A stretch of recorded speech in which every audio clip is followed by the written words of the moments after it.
Hello, welcome to my Frost DK two-handed DPS guide.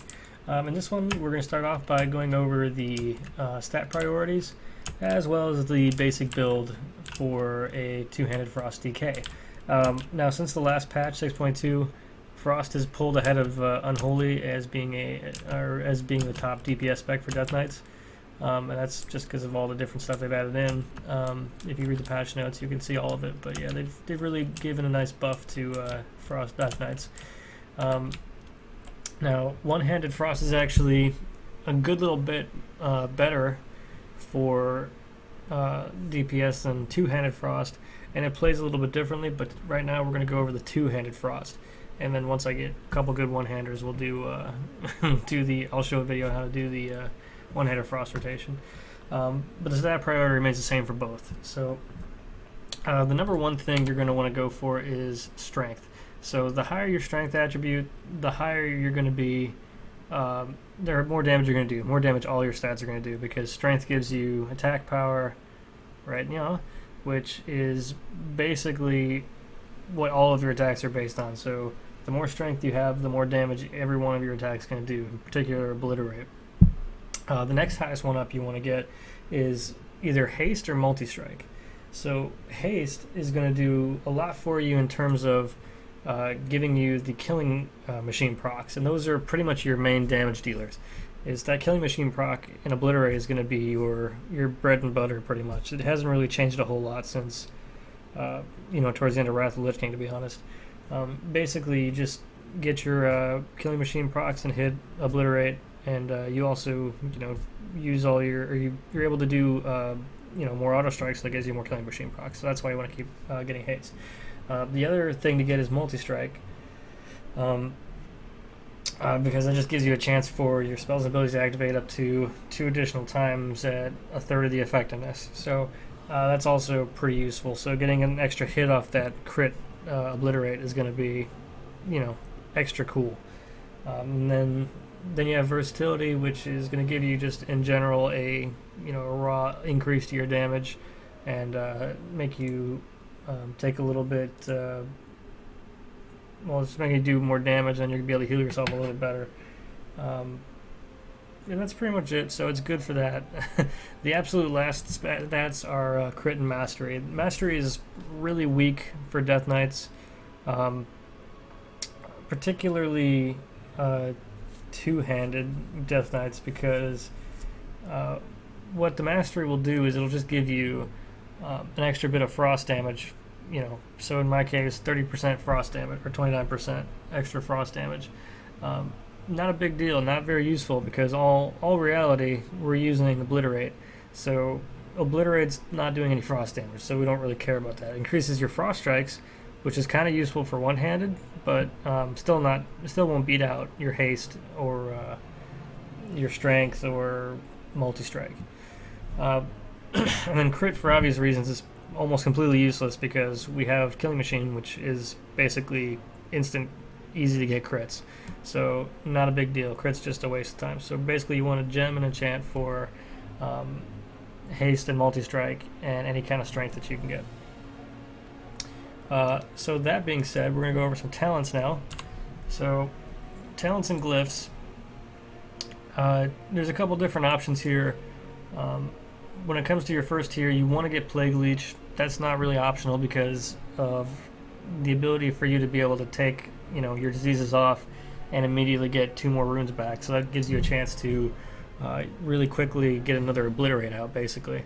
The other thing is going to be your second tier, which really doesn't matter. If you want to get some survivability for just yourself, Purgatory is not terrible, although you'll probably die because the healers may or may not heal you once you've gotten that effect in. The other one's Anti-Magic Zone, which is pretty useful because you're going to help out your whole raid, which is really nice. So I typically choose Anti-Magic Zone. For your second one, or your third tier, since we're not doing PvP, Death's Advance, even if you were doing PvP, Death's Advance is really good. It kind of, in my opinion, beats out Asphyxiate just because you're able to move around and not get slowed down. But for pretty much everything in any dungeon, being able to move quickly is really useful. So maneuvering in a raid setting is really helpful, and also being able to just move quicker is more convenient. Now, the fourth tier is kind of a toss-up. I prefer Blood Tap personally because it lets me have more control over when I'm getting a free rune, as opposed to Runic Corruption, which is it's kind of the, I wouldn't say preferred option. It's just it's in the numbers game. It kind of pulls ahead a bit. So not a bad idea to get Runic Corruption either. If you want to be more passive, definitely get Runic Corruption. For your fourth or fifth tier, rather, you're going to want to get Death Pact. That still easily beats out both of the other two options.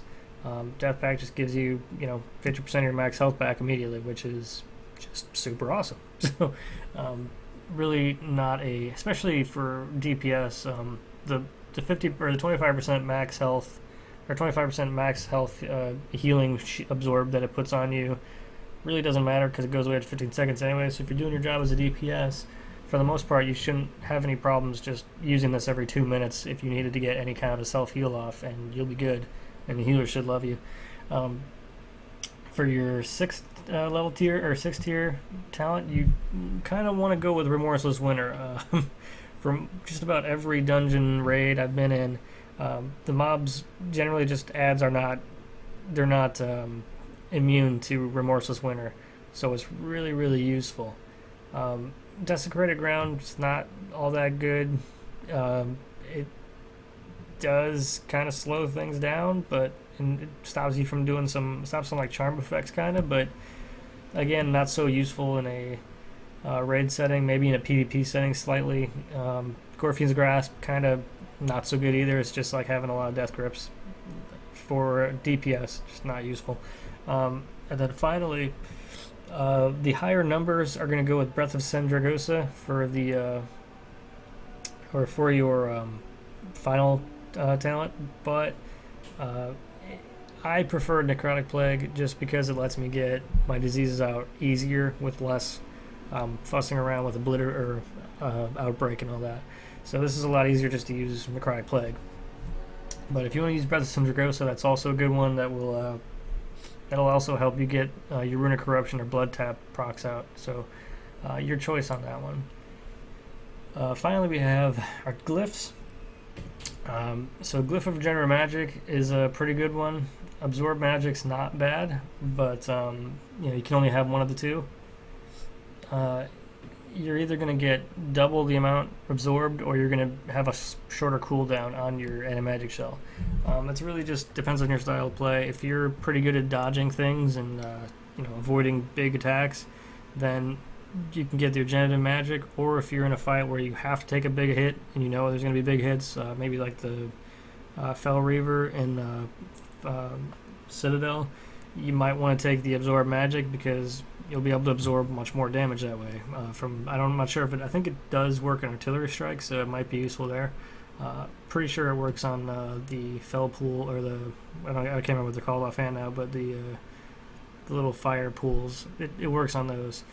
And then also from here, there's really nothing super special that's going to give you a huge damage increase. I've chosen Glyph of Empowerment for the rune weapon because that'll do a little bit more self-healing. I always like to keep my healers from having to heal me too much. And then also you have Glyph of Strangulate, which helps you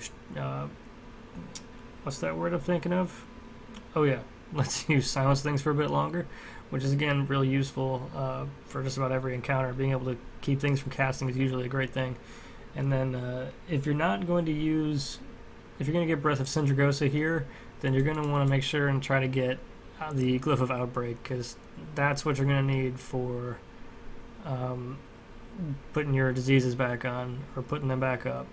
It's really helpful for that.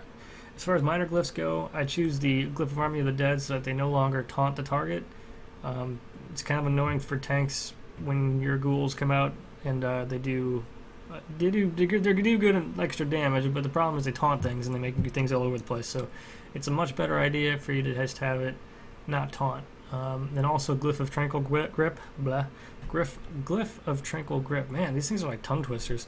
It lets you no longer taunt the target when you use Death Grip, which is again really, really useful because I can tell you as a tank that when you have people Death Gripping and they keep taunting stuff and Death Grip's not like a normal taunt. Like, I mean, it kind of is, but it forces, you know, the mob to attack you if you use Death Grip.